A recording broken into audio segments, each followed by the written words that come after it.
A statement which is made in the Gemara. It's found in the Sechet Megillah on page 19. In the Mishnah, there's a question as to where the Megillah's reading should begin from. And the Megillah, we have different suggestions that are made. Where do you read the Megillah from? Rabbi Yehuda says from Ish Yehudi. Rabbi Yossi says from Achar Hadvarim Ha'ela. And then at some point the Gemara picks up the narrative. And the Gemara says, Rabbi Shimon Bar Yochai Omer, the author of the Zohar, Rabbi Shimon Bar Yochai says, Mi balayla ahu, from this night. That night. This is what we're going to learn about today. And the Gemara goes on to explain the different opinions. He says, the one who says from Ish Yehudi, if you say you have to read the whole Megillah, then it's Takfish Lachashverish. You start off with the power, the might of Achashverosh. If you say from Ish Yehudi, you start off with the power and the force of charisma of Mordechai. And if you say it's from Hadvarim Ha'ela, Achar Hadvarim Ha'ela, Gidal HaMelech, so then it's about the power of Haman. However, the opinion that says that it happens this he says is Takfa Shulnes. In other words, what we're about to read now, we're about to study now, the Talmud calls Takfa Shulnes. This is the thrust, the power of the miracle of Purim. It must be really exciting, because this is the power of the miracle. In fact, the Maharil, Rabbi Yaakov Mulin, was a forerunner of Shulchan Aruch for Ashkenazim, and his ruling is brought in the Magen Avraham in Eirachaim Siman Tafresh Tzadik. So in this laws of Purim, he says when you come to the words Balayla Hahu, the reader has to raise his voice. And you'll notice in Shul, when it comes to the 6th chapter, Balayla Hahu, Nadido, in a very loud voice, the reader wakes everybody up quickly. Right? There's something major going on here. So the obvious question is, what happened? King couldn't sleep.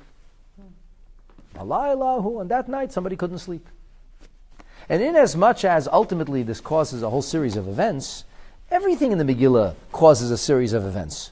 Everything in the Megillah happens just so happens to happen exactly when it happens, which is the whole story of Purim.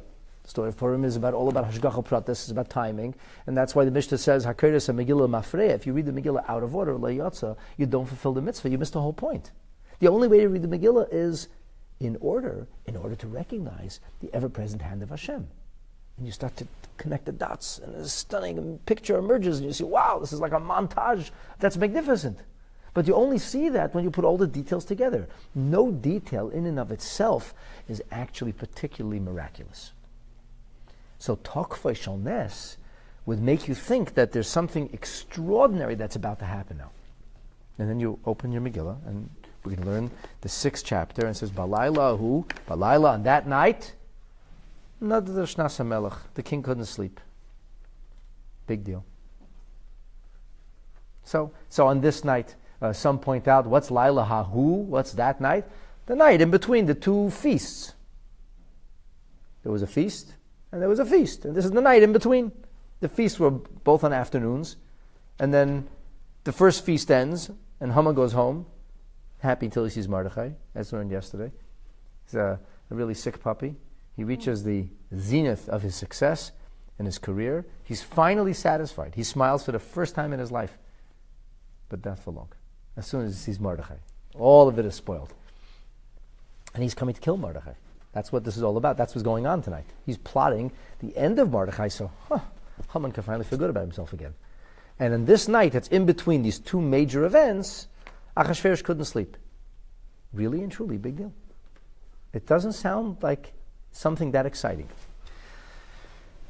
An emphasis on Balayla Hahu, you could simply said Balayla. Balayla, Nadad Shnas HaMelech. And at night, the king couldn't sleep. What's the Balayla Ahu on that night? So in order to properly appreciate and understand what's going on here, I think that it's important for us to take a look in the Midrashic teachings on the word balaylahu. Let's forget about the king who couldn't sleep, the royal insomnia. Let's forget about that for a moment. There's two opinions, whether he was an insomniac altogether, but here he thought this was one that he was planning to sleep, or he had never experienced insomnia before. But before we get to the insomnia, there's a balaylahu. What night was this? The Targum, which most believe is the Targum Yerushalmi, doesn't seem like Yendus and Ben Azil, and it's definitely not Unkelos. The Targum is rather unusually long here. It has a lot of commentary. And the Targum says, it was on this very night that the Jewish people were saved from Mitzrayim. If you'll remember, a number of classes ago, we introduced two rabbinic teachings about when Haman was hung, on the first day of Pesach or on the second day of Pesach. The Targum seems to follow the opinion that that all took place on the first day of Pesach, and because of that, what would Balaylahu be? That was the Seder night. We'll soon talk about the other opinion, and that actually lines up too.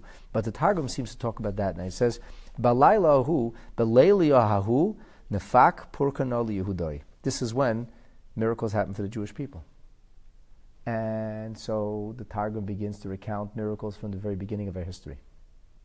What's the first challenge that the Jewish people experienced, or our ancestors experienced, on the night of Pesach, that resulted in a miraculous deliverance? You're all drawing a blank here. Sarah Imenu. Our mother Sarah was abducted by a king whose name was Avimelech. She was abducted on the first day of Erev Pesach. On the night of Pesach, miracles happened for Sarah Imenu. She was saved. On the morning of Pesach, she was released from her incarceration, which presaged the Geula, the redemption of the Jewish people. So the Targum says, Balelia idabara Sarah leves Avimelech. This is when Sarah spoke to the household of Avimelech. And it's interesting because there's another medrash that talks about Esther reigning over 127 provinces in the 127 years that Sarah Imenu lived. So there's a connection between Esther and Sarah Imenu. But once again here we're really entering now into the sweep of Jewish history, seeing how nothing is in isolation. The Medrash goes on to say, the Targum says, Bei Balelia, it was on this night, Iskatolo kol Buchra de Mitzray. The next major miracle happens on this night. All the Egyptian firstborns are struck dead. This is the night of the first Seder. On this night, great revelation and imagery was revealed to prophets.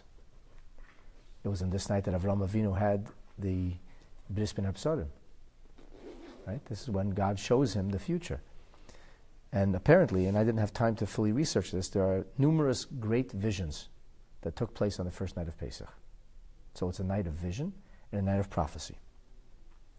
And so, the Targum says, on this night, that had such a rich history of deliverance and miracles, on this night, everybody was sleepless in Shushan. It's actually not just the king. So there was mass sleeplessness going on, and ultimately, it was on this night that Balaylahu Nadda Shnas HaMelech. Here the Targum references something which we read in the Gemara, as well as in the Yalkut Shimoni, the teaching of Rabbi Tanchuma, who says, Balaylahu Nadda Shnas HaMelech. On that night, the king the sleep was disturbed. Says Rabbi Tanchuma, Shnas Malka Shel Olam, the slumber of God. Which we'll soon talk about what that means, how would God slumber. But this is, ultimately, there's this, so to speak, slumber from God.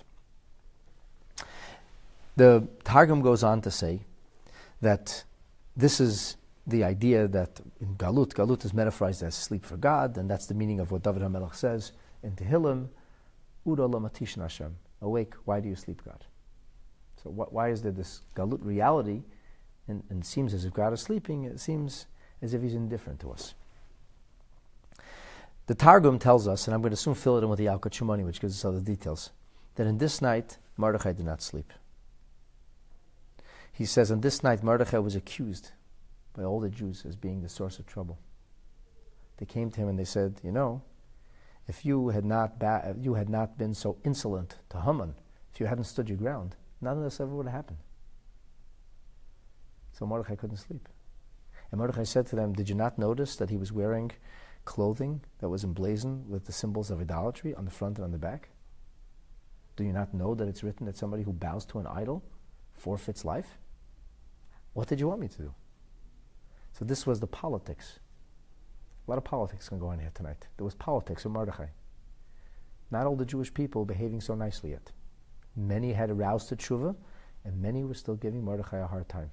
We will soon see who the loyalists were, who saved the day. Hint, it was not the adults. On this night, Haman could not sleep. Haman was preparing his gallows. On this night, says the Targum, Esther did not sleep. She was preparing the feast. And on this night, Achashverosh did not sleep. He was roused from on high. So this is really a night in which there's sleeplessness in Shushan. But lest you think it's only in Shushan, the Targum goes on to tell us, Bei Balelio, Ol Dochron Avram Yitzchak v'Yakov. The fathers, the patriarchs, sleeping in Hebron were awakened by the angels, by Malach Michal. Michal, who was the defender of Israel. And so the angels were awakened. Michael. So, and the angels were awakened, and we'll soon see, the Yalkut Shimoni goes on with more details. The Yalkut Shimoni tells us not only the angels were awakened, but in fact, Moshe and Aaron were awakened. And everybody was awake. Everybody was awake. It says some of the Jewish people were weeping and crying and begging and cajoling. Nobody's sleeping. In heaven, on earth, in Gan Eden, in the celestial realms, everybody woke up tonight. So maybe this helps us now start to appreciate the meaning of Balayla hu nadad shnasimel takfe shel nes. There is a major shakeup on heaven and earth. And we'll come back to that in a moment. The Medrash Yalkut Shimoni goes on to describe how Achashverosh is awakened, that the angel whose job is sleep, the angel of sleep, was sent to wake up Achashverosh. And the story goes, quote, Chavotei bekarka shin samachei pamim. He threw him onto the ground 365 times, screaming at him, you ingrate, you ingrate, you ingrate, until he finally woke up and he says, I'm an ingrate. Who has done good to me? Who did not take care of? We'll come back to all of this later. Okay. So this is a little bit of background. And from here I want to take you to Rashi now. This is all just, I said this all for purposes of background. We will come back to some of this a little bit later. Let's take a look in Rashi. Rashi says, Nodada Shnas HaMelech. On this night, the king's sleep was disturbed. So Rashi's first comment is, Nes Haya. A miracle. It's a miracle that the man couldn't sleep. It's a miracle. Is it a miracle that Achashverosh killed his own wife? Is it a miracle that Mordechai happened to overhear Big Son and Seresh and conveyed the information to Esther, who conveyed the information to Achashverosh, and it got recorded? Is that a miracle? It doesn't say that. Is it a miracle that Esther finally had the gumption and courage to go and see Achashverosh and risk her life, and that when she came, Achashverosh wanted to kill her, and that the scepter is extended miraculously? The Rashi doesn't say it's a miracle. We don't talk about a miracle. But this Persian king couldn't sleep. Rashi says, Nesaya. It's a miracle. A miracle. Whoever heard of a king who doesn't sleep? And then Rashi says, V'yesh imrim, but there are others that say it's not so miraculous. It fits into the rest of the story of Purim. It melts right into the background. It's only natural Achashverosh couldn't sleep. Why can't he sleep? He just had a full meal. He drank a lot of wine. He must have been exhausted. Why couldn't he sleep? So Rashi quotes the Gemara, and he says that in Masechet Megillah on page 15b, it's brought down that he began to ruminate on the circumstances. He thought about what happened. He said, it's very strange what happened over here. Esther invited just Haman. Maybe Esther is plotting against me. Maybe they're plotting to kill me. Maybe Esther is in love with Haman. Or maybe Haman's in love with Esther. And maybe now they're going to depose me. And that's the reason. After all, what could Esther want that the prime minister or the vizier is needed? What does he have that I'm the king? Why did Esther call me? And so he began to, in his mind, review the day's events, and he said, something's not adding up. Something doesn't make sense here. There's got to be something more going on. And then, just to add fat to the fire, a little miracle happened. The little miracle happened was that Rabbi Yeshua Bar Eloi says, all that night, and this is again in Yalkut Shimoni in more detail, but also in the Gemara, it says, all that night, Achashverosh kept seeing Haman come against him. V'char b'shlufi, with a drawn sword. Ma'avir pirpiyon me'alav, he's tearing off his ermine, his robes. And atarim al reisha, he's knocking the crown off his head. And he's trying to kill him. And he keeps having this recurring nightmare. And then he doesn't even know if it's a nightmare or if it's a vision. And then he hears Haman. Haman's coming. So this is his nightmare. This is what he's thinking. And so Rashi says that's not so miraculous. That actually makes perfect sense. So what I want to ask you today is, isn't that strange that Rashi starts off by making this blanket statement, Nes haya? It was a miracle that the king couldn't sleep, and then gives you a perfectly logical explanation for why the king couldn't sleep? Isn't that strange? Like Rashi seems to be playing both sides. And why is that necessary? When we take a look in the Ibn Ezra, in my humble opinion, we have the same thing that happens. Ibn Ezra says, Balaylahu, on that night, Bidrashi says, in the homiletics of Torah, in the areas of Torah where things are expounded, like Medrash, over there it says, Shnas Malka Shalelav. This refers to God. So obviously the verse is literal. Yes, there was a man named Achashverosh, a Persian king who couldn't sleep, but this actually refers to God who couldn't sleep. And when God couldn't sleep, he made sure Achashverosh couldn't sleep. That sounds like a miracle. Sounds like similar to Rashi's approach. The first approach is only he is explaining to you the mechanics of the miracle. God didn't sleep. If God didn't sleep, says Ibn Ezra, Yisaviv Sibavsa, Zechiras Maisim, he made things happen. Achashverosh started to remember and think, and he wants to hear the records and the chronicles read. And as such, the earthly king doesn't sleep. Then, Ibn Ezra says,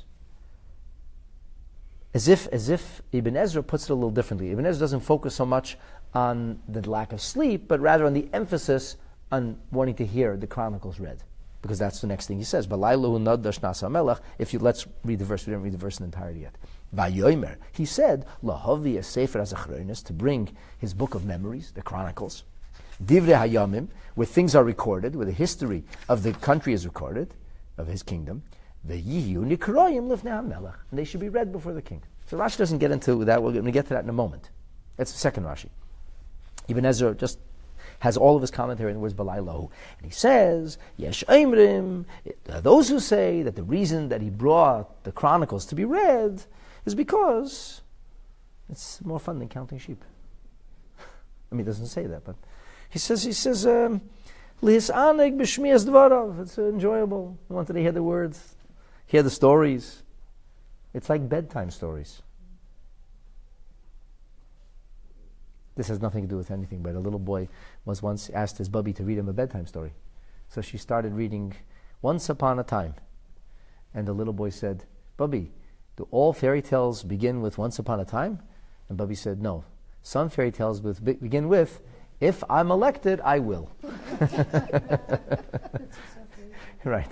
Okay, that has nothing to do with anything. So, except that we're going to talk about politics today, because there is a political slant to all of this. This is really poli-sci. This is political science at its best, as you'll see in a moment.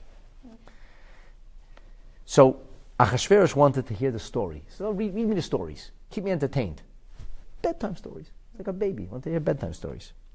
And because he couldn't fall asleep, he figured if you read me a story, I'll fall asleep.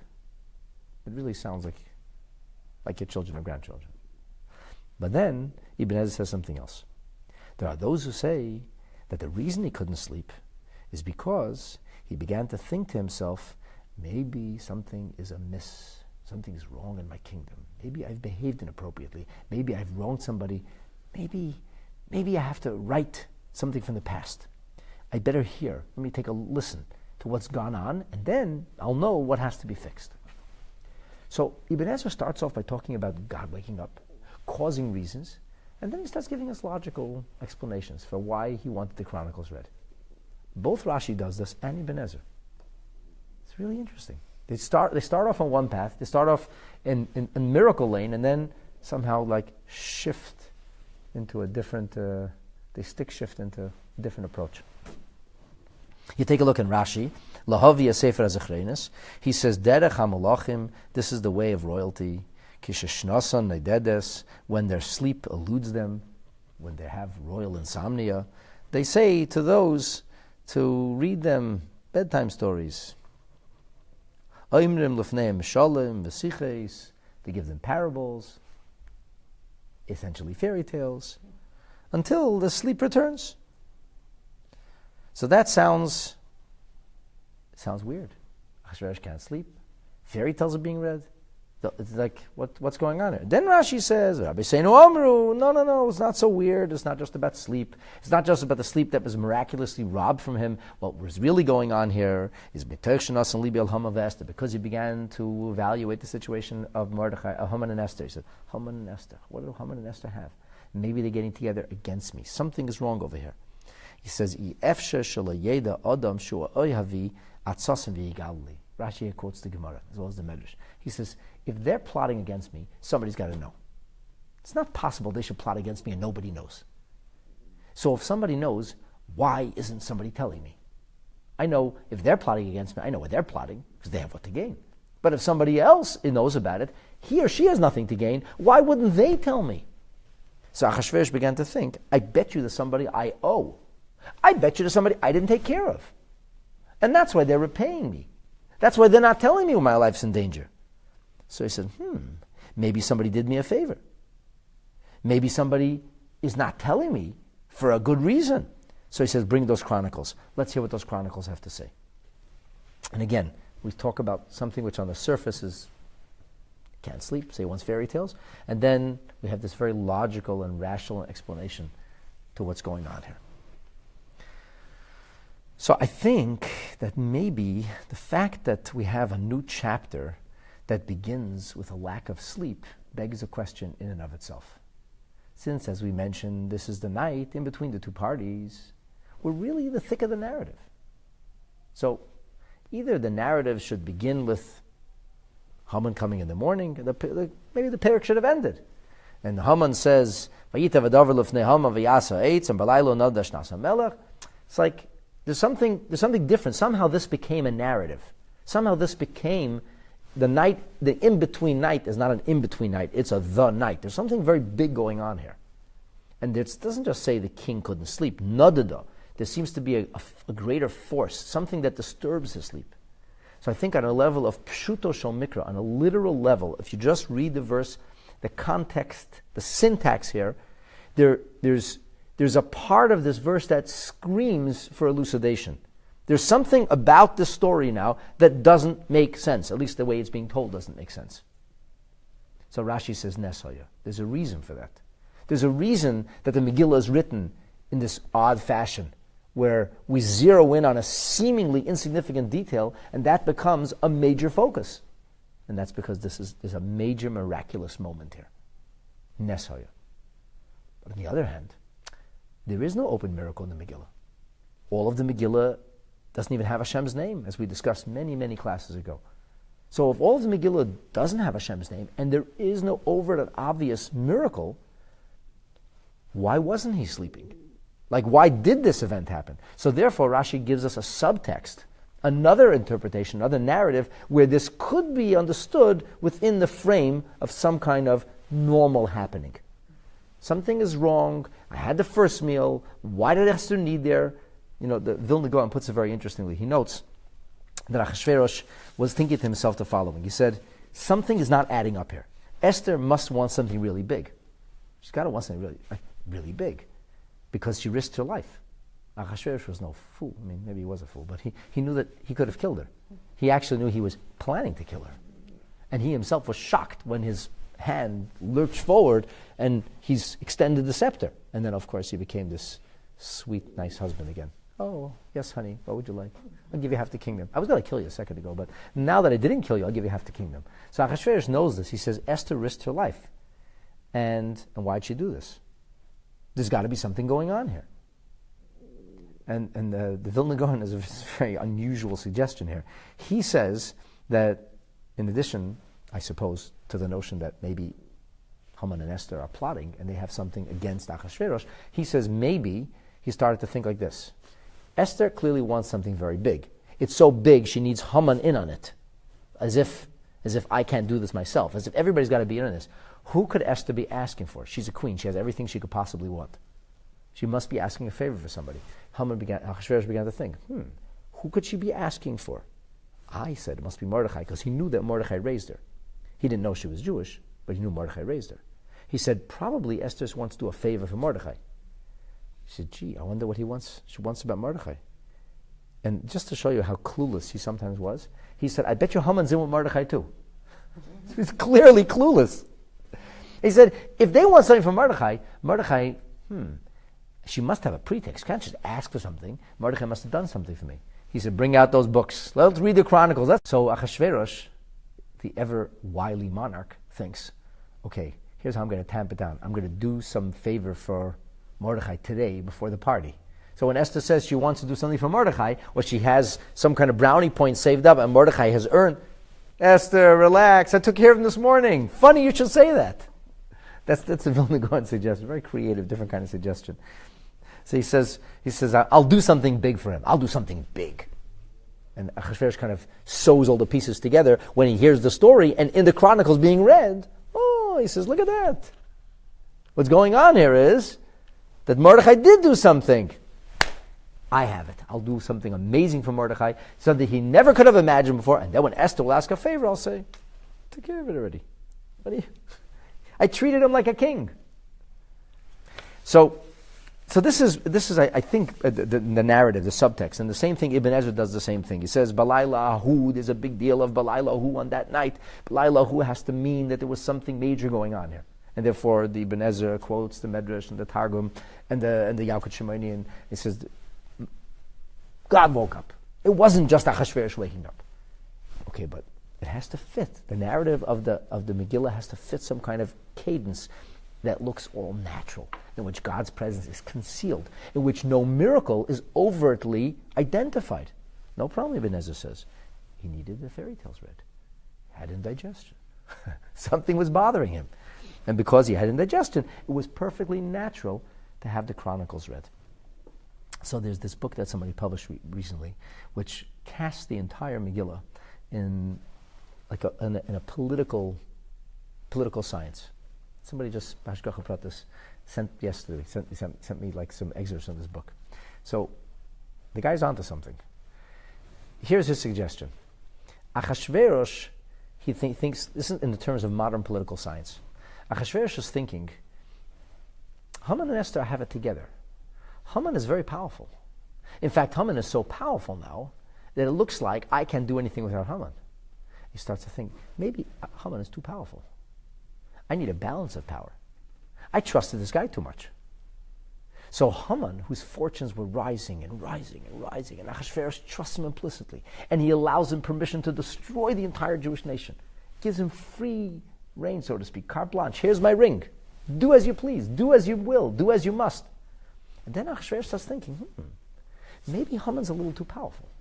Maybe he needs to be reined in. Maybe I need to raise another minister to serve as a counterweight. Because Achashverosh says to himself, ultimately, my royalty or monarchy, my political power is in that I'm the one who decides who makes those decisions. I'm not involved in the nitty-gritty. But if Haman doesn't need me anymore, if Haman has already surpassed me because now he's comfortable, I'm no longer relevant. Maybe Haman's going to get rid of me now. And so Achashverosh immediately begins to think about how to minimize Haman. How miraculous is that? Haman comes that night because he can't sleep either. So he comes in the middle of the night and he is like a runaway helium balloon. He keeps going higher and higher. His fortunes are rising. The whole kingdom knows about Haman. He is the one who is charting the course of the Persian Empire. The queen understands that she can't get anything done in this country without him.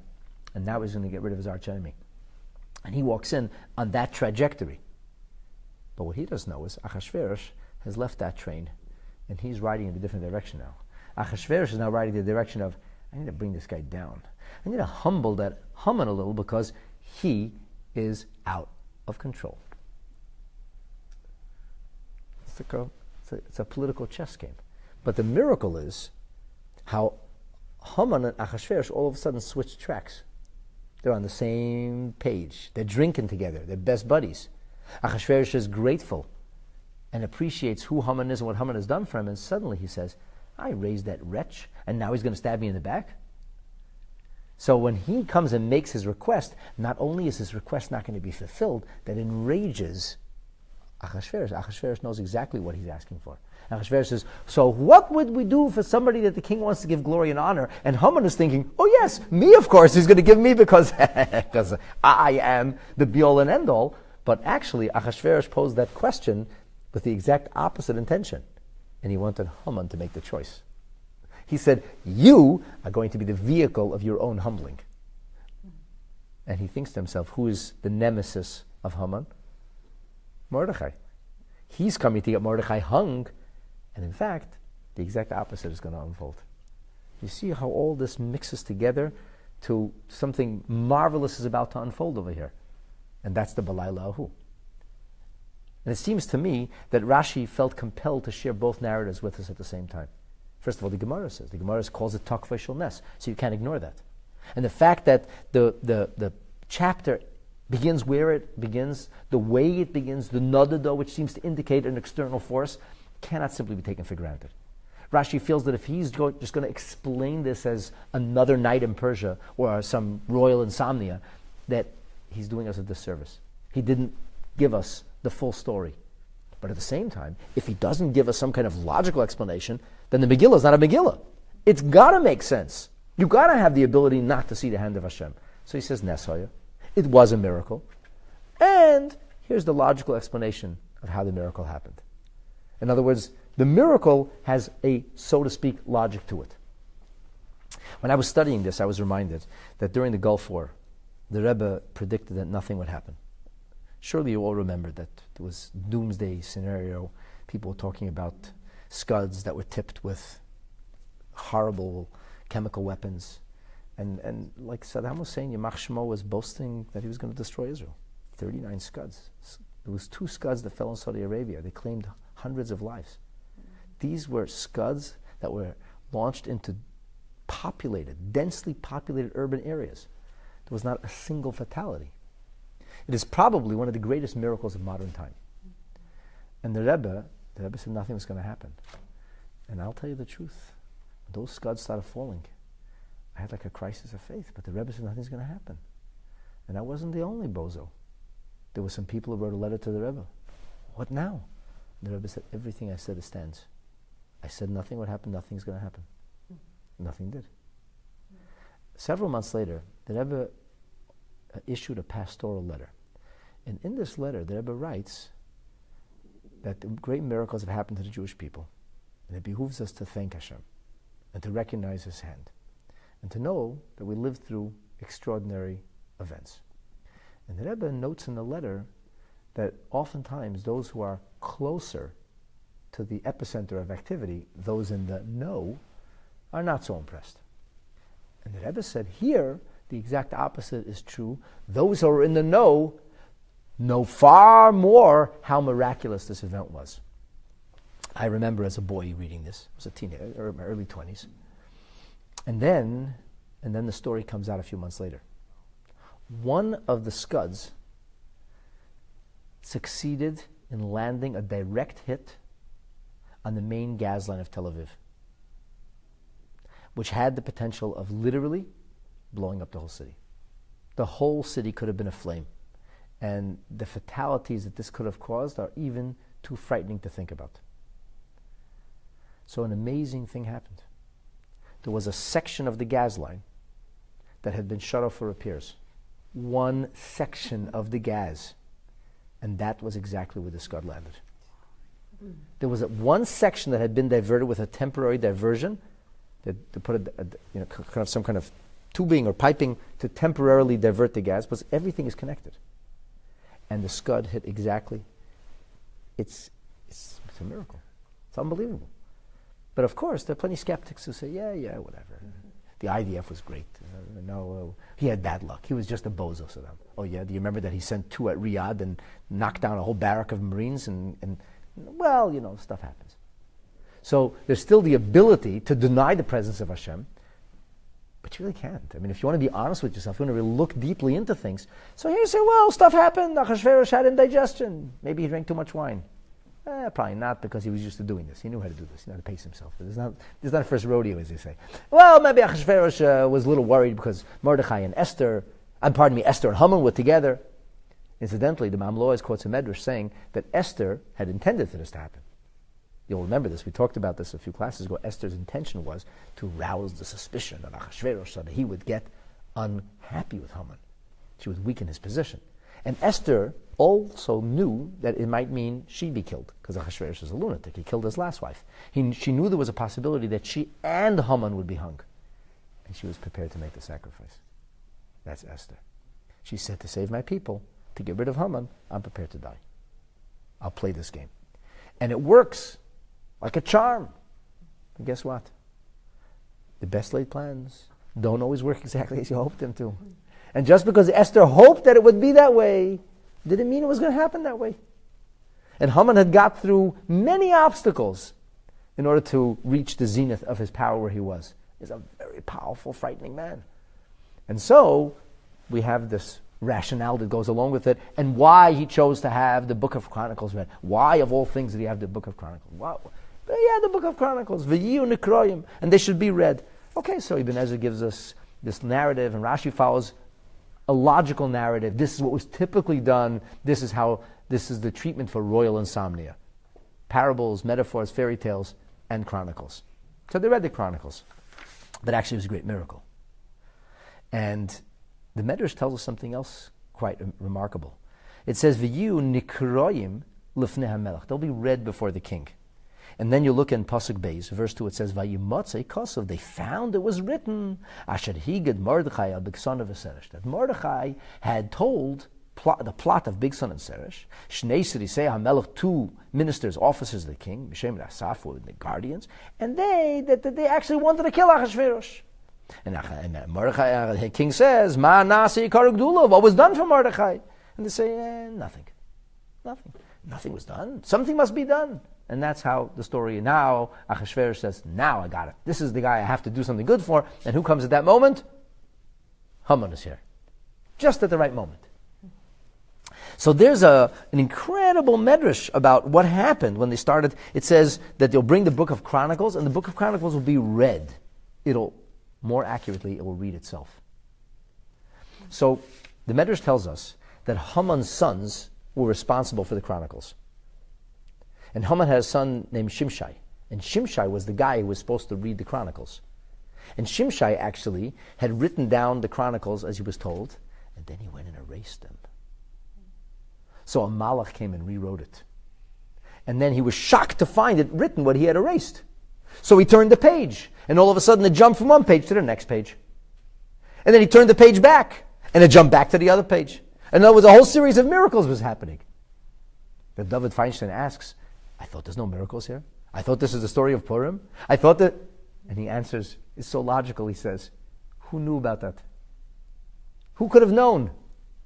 Shimshai. Was Shimshai. Just Haman's son. Somebody on the inside knew. How did the people outside look at it? There were chronicles. The chronicles are written, and the chronicles are written, and that's how it came. In other words, there's this notion that the miracles that Hashem causes to happen are not, were not seen in an open and revealed state. They were not appreciated by the masses, and people could easily deny the presence of Hashem. It's a nice story. He happened to have indigestion. He happened to have insomnia. He happened to have the chronicles read. That's what any good king would do. And he happened to hear about Mordechai. And that fed right into the narrative and all the nightmares he was having. So he said, that Haman's getting too powerful. I need to do something. Or maybe Esther wants to ask for Mordechai, the various logical explanations. So therefore, he decided to reward Mordechai and something nice would happen. So this moment where this is really the Takfishal nest, because you know how we describe Purim? In the Megillah, how is the holiday of Purim described as? It's called V'nahapechu. Everything is inside out. turned upside down. The real v'nahapoch starts right here. Because up until this point, Haman is skyrocketing. And Mordechai is sinking.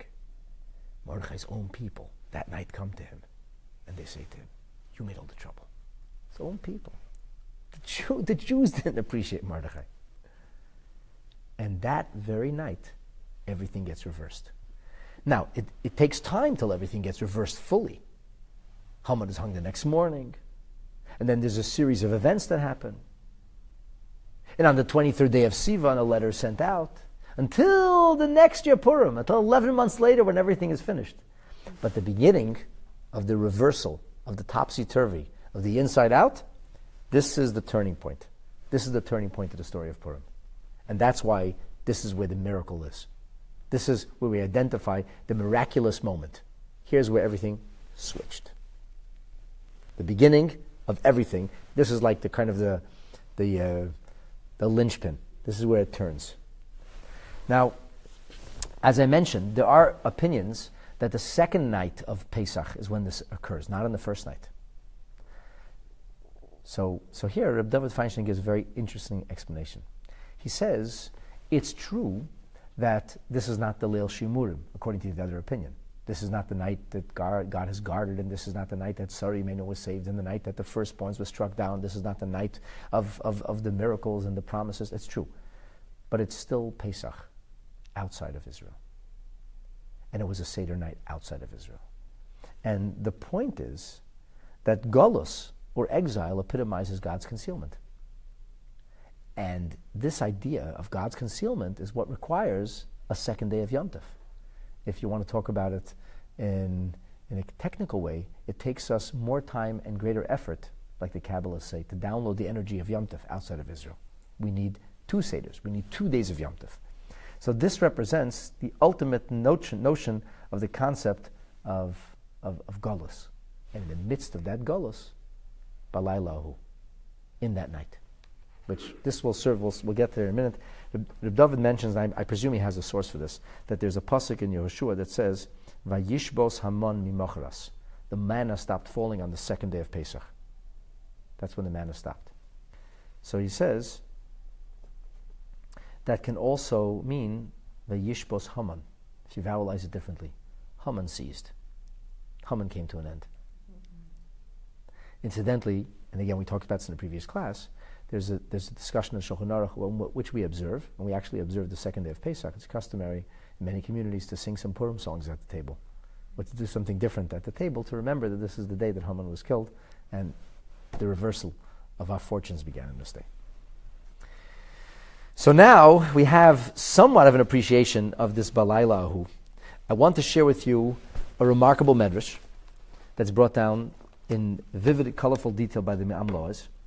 And then I want to share with you some extraordinary insights from the Rebbe about this Balaylahu. The Medrash says nobody could sleep. Going back to Sleepless in Shushan, right? Nobody's sleeping. Esther's in the kitchen. Achashverosh is going to get woken up. Haman is out there in the carpentry building his gallows. Mordechai is being assaulted by his fellow Jews, and he's in the middle of praying and mourning. The others are waking. Everybody's up. It says Haman couldn't sleep. So Haman decided to pay a visit to his archenemy Mordechai.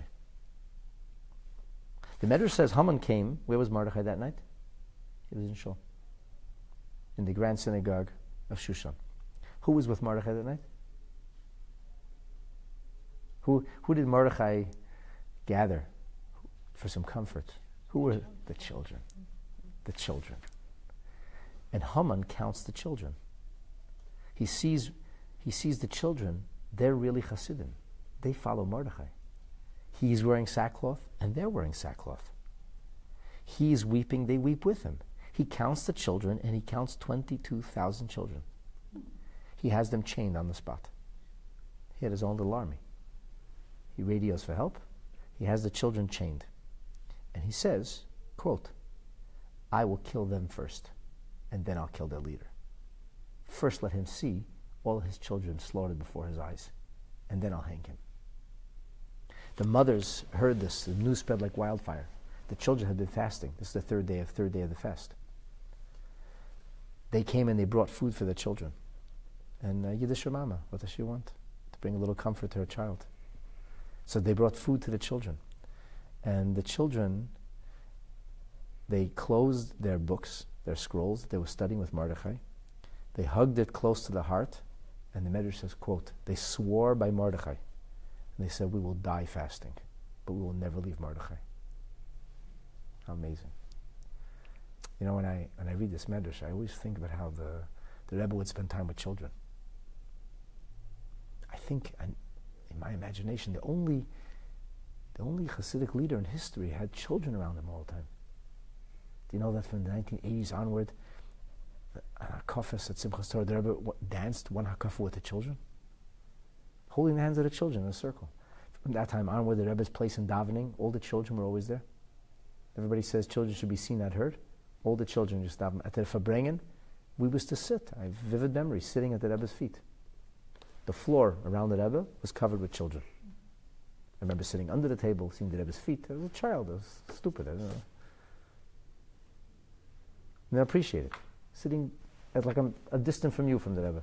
Sitting as a floor, as a child, looking up, seeing him on the side. And the Rebbe had rallies for children, spoke to children, spent so much time with children. It's remarkable.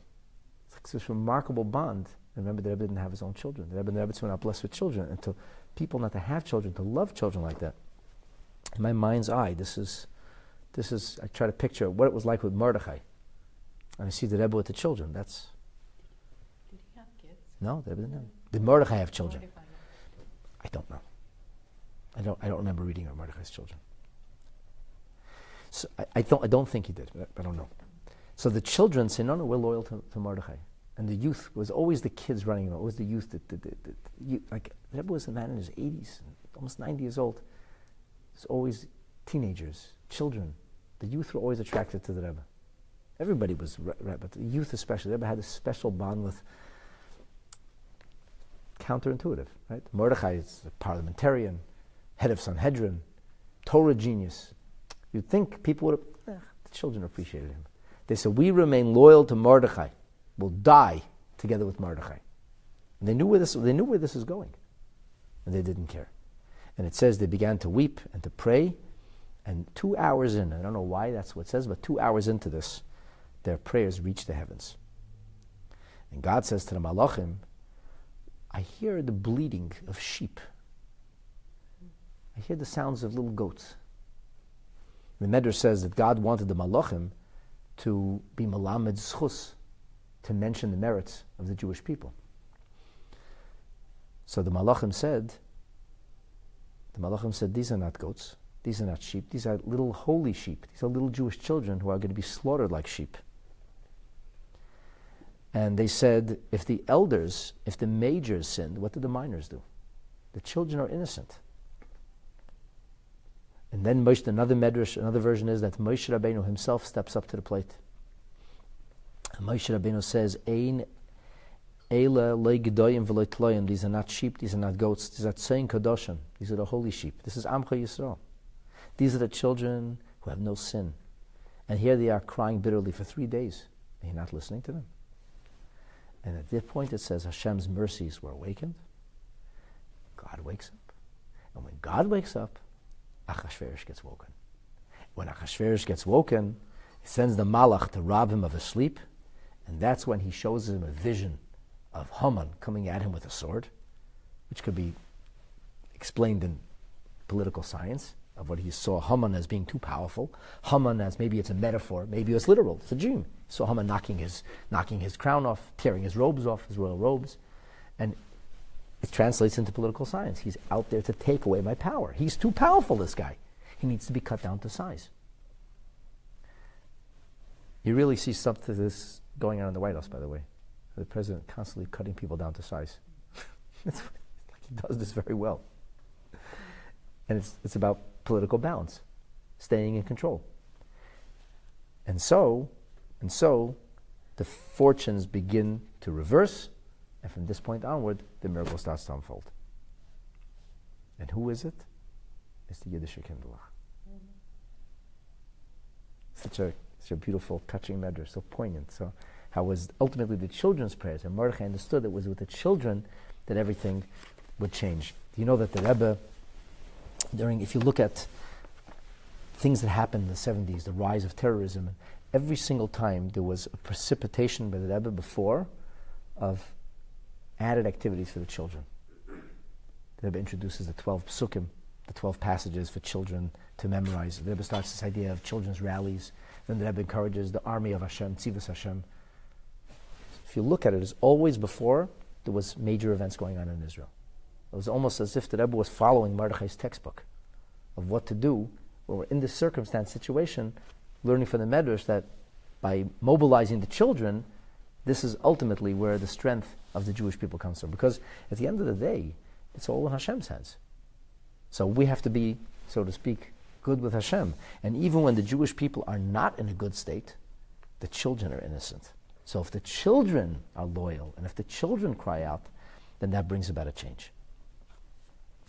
In one of the Rebbe's sichos, he points out that the words balayla hahu, on their own, the very same words that the Gemara calls tokva shalnes, that the words balayla hahu in and of themselves represent the greatest of concealment. What's the name of Elie Wiesel's first book?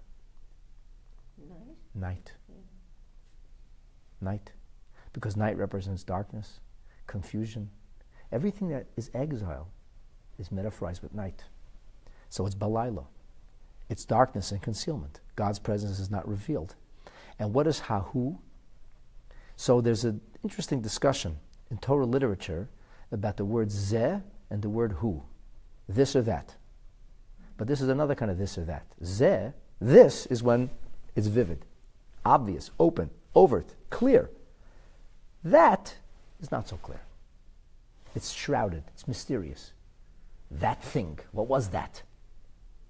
That's the idea of hahu. So hu, it's in the language of the Talmud, zeh is loshen noichach, it's what's right here, and hu is loshen nister. Something. Who was that? What was that? So balayla hu, both words are organically linked to concealment, represent exile. And that means the balayla hu, in the darkest hour, in the darkest moment, that's all of a sudden when everything turned around. What is the philosophical or mystical kind of reasoning behind this? Why did that work? So the Rebbe suggests that when we talk about light, so there's light as we know it, light and darkness, and when there's darkness, which is simply stated the absence of light, a little bit of light dispels a great deal of darkness. But that's when darkness does not have an independent reality, what we call in scientific terms today a black hole, negative matter.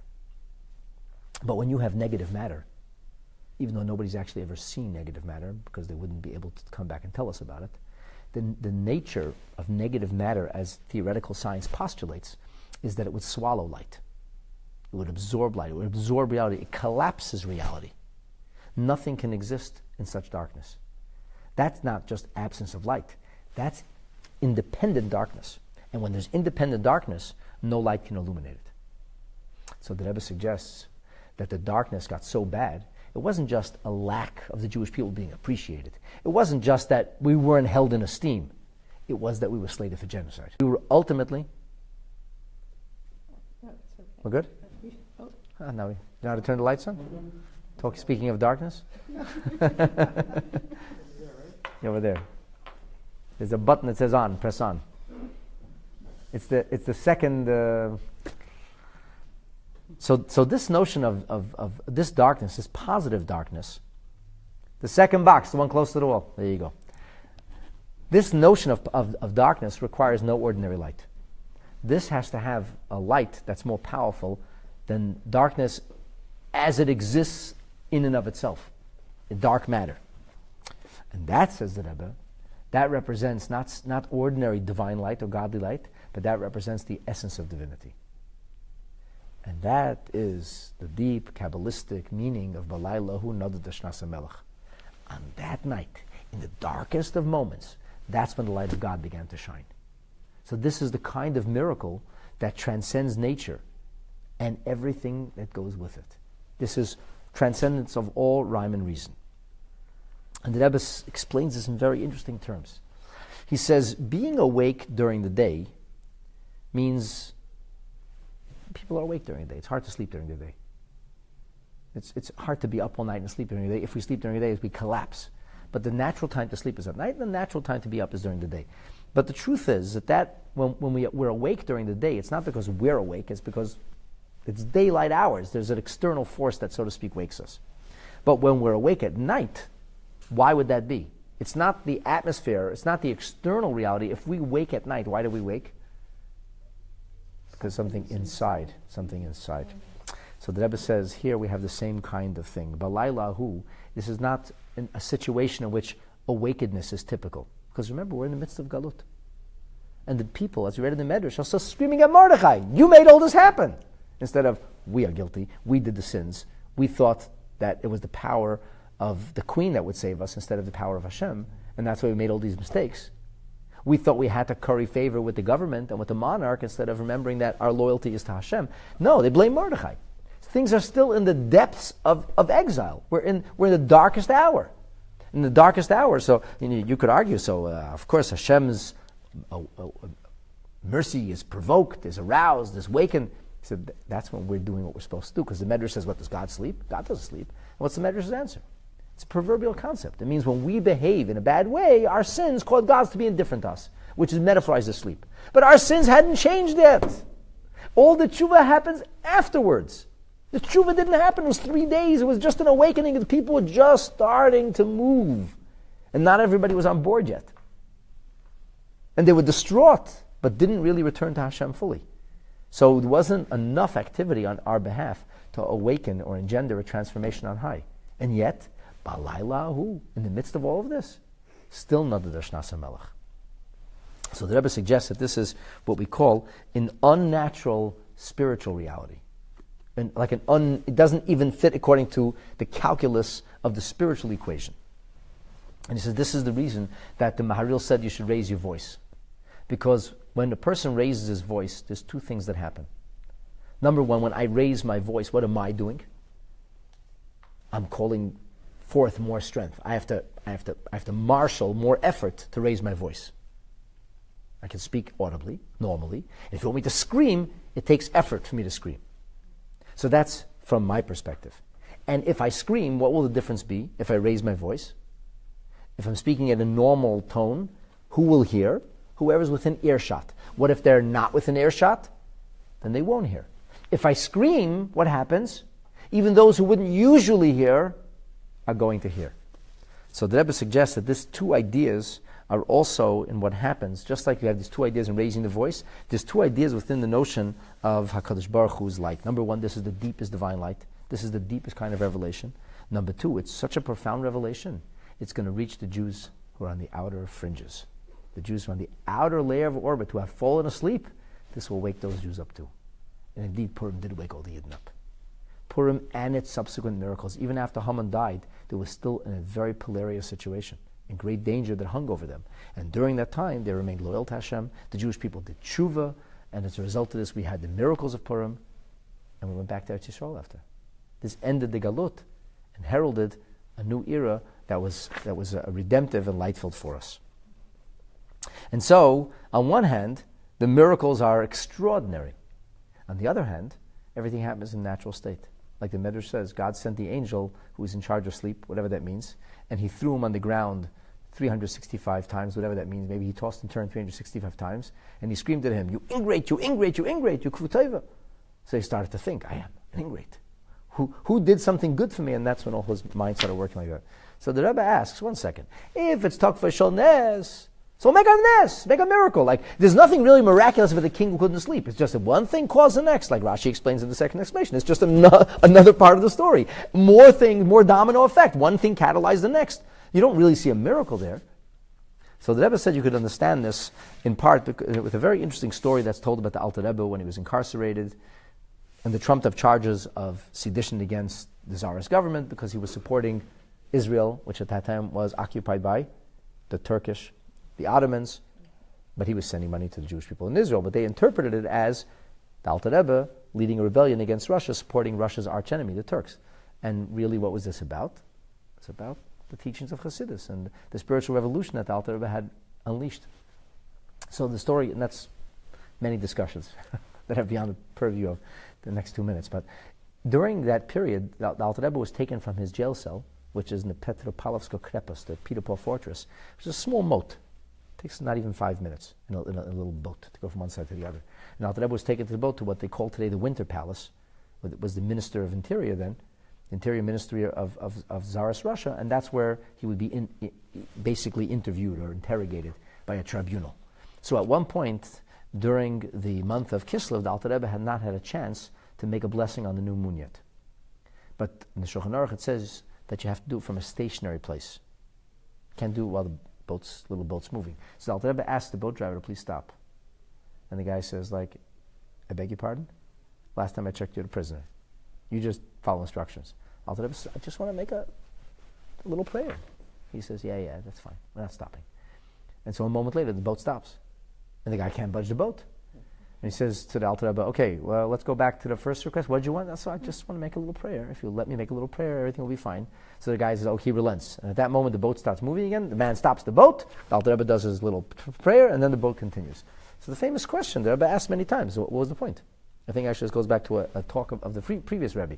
What was the point? If the Alter Rebbe could stop the boat, just stop the boat and say a prayer.